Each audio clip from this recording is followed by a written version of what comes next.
কেমন হওয়া উচিত বিশ্ববিদ্যালয় জীবন? বিশ্ববিদ্যালয় পর্যায়ে লেখাপড়া হওয়া উচিত আনন্দ এবং উৎসাহময়। এখানে জ্ঞান চর্চা হবে এবং জ্ঞানের সৃষ্টি হবে। আমাদের সবার প্রিয় জাফর ইকবাল স্যার বলেছিলেন, একটা বিশ্ববিদ্যালয়ে ক্লাসরুমের ভেতরে একজন ছাত্র বা ছাত্রী যেটুকু শিখে তার চেয়ে অনেক বেশি শেখে ক্লাসরুমের বাইরে।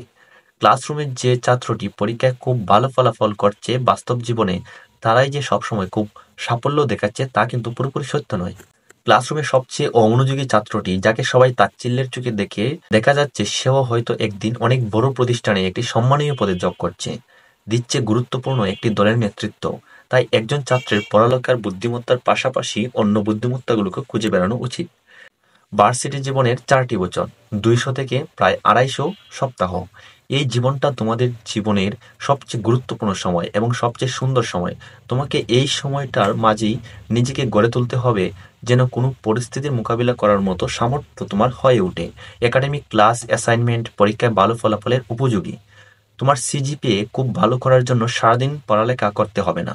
নিয়মমাফিক পড়ালেখা আর পরীক্ষার আগে সময়গুলো ঠিক মতো কাজে লাগালেই সিজিপিএ ভালো রাখা যায়। একজন শিক্ষার্থীর ভার্সিটি জীবনটা কেমন হওয়া উচিত?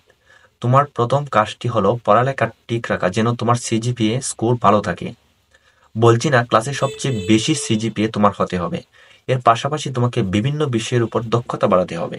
বিভিন্ন গঠনমূলক কার্যক্রমের সাথে নিজেকে যুক্ত রাখতে হবে। ভার্সিটি জীবনের 4টি বছর শেষে লক্ষ্য করে দেখবে তোমার মাঝে পার্সোনালিটি, এক্সট্রা কারিকুলাম অ্যাক্টিভিটিস, যেটা তোমার পরবর্তী জীবনে এক্সপেরিয়েন্স হিসেবে কাজ করবে, এবং সবশেষে স্কিল আছে কিনা, এই 3টি মেলবন্ধন তোমার ভার্সিটির পরবর্তী জীবনের জন্য ঢালস্বরূপ কাজ করবে। এক্সট্রা কারিকুলাম অ্যাক্টিভিটিস এর সাথে জড়িত থাকা। পাবলিক ভার্সিটিগুলোতে বিভিন্ন ধরনের সংগঠন রয়েছে। স্বেচ্ছাসেবক সংগঠন, বিজ্ঞান সংগঠন, সাংস্কৃতিক সংগঠন, ডিবেটিং ক্লাব থেকে শুরু করে নানা ধরনের যুগোপযোগী সংগঠন রয়েছে।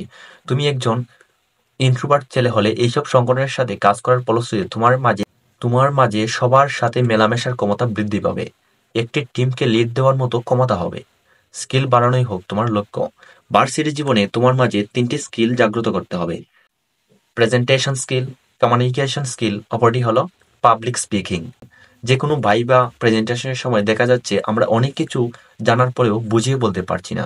এই 2টি স্কিলের বড়ই অভাব আমাদের মাঝে, যার জন্য নানা জায়গায় বাধার সম্মুখীন হচ্ছি। তুমি হয়তো কোনো একটি বিষয়ে খুব বেশি জানো, কিন্তু পরীক্ষকের সামনে বিষয়টি সুন্দরভাবে উপস্থাপন করতে পারো না। অপরদিকে অন্য একজন তোমার থেকে কম জানার পরেও তোমার থেকে সুন্দর উপস্থাপন করার জন্য পরীক্ষক কিন্তু নম্বরটা তাকেই বেশি দেবেন। তাই অবশ্যই এই 3টি স্কিল তোমার মাঝে থাকাটা অত্যন্ত জরুরি।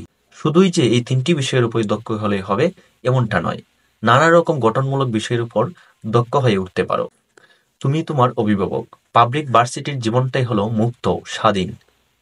তোমার কোনটা করা উচিত, কোনটা করা উচিত নয় সেটা বোঝার ক্ষমতা তোমার মাঝে থাকতে হবে। এখানে তোমার অভিভাবক তুমি নিজেই। পাবলিক ভার্সিটিতে চান্স পাওয়া মানে কিন্তু জীবনের সব না, এটাও সাফল্য পাওয়ার একটা সিঁড়ি মাত্র। সুতরাং ভার্সিটি জীবনটা হয়ে উঠুক পড়ালেখা এবং গঠনমূলক কার্যক্রমের সমন্বয়। তাহলেই তোমার ভার্সিটি জীবনটি সার্থক হয়ে উঠবে। ম্যাক্সিম গোর্কির একটি বইয়ের নাম আমার বিশ্ববিদ্যালয়, মাই ইউনিভার্সিটিজ। এটি একটি অসাধারণ বই, যেখানে তিনি তার বিশ্ববিদ্যালয়ের কথা বলেছেন। মজার ব্যাপার হচ্ছে ম্যাক্সিম গোর্কি কিন্তু কখনো কোনো বিশ্ববিদ্যালয়ে লেখাপড়া করেননি। এই পৃথিবীটাই তার বিশ্ববিদ্যালয়। ধন্যবাদ।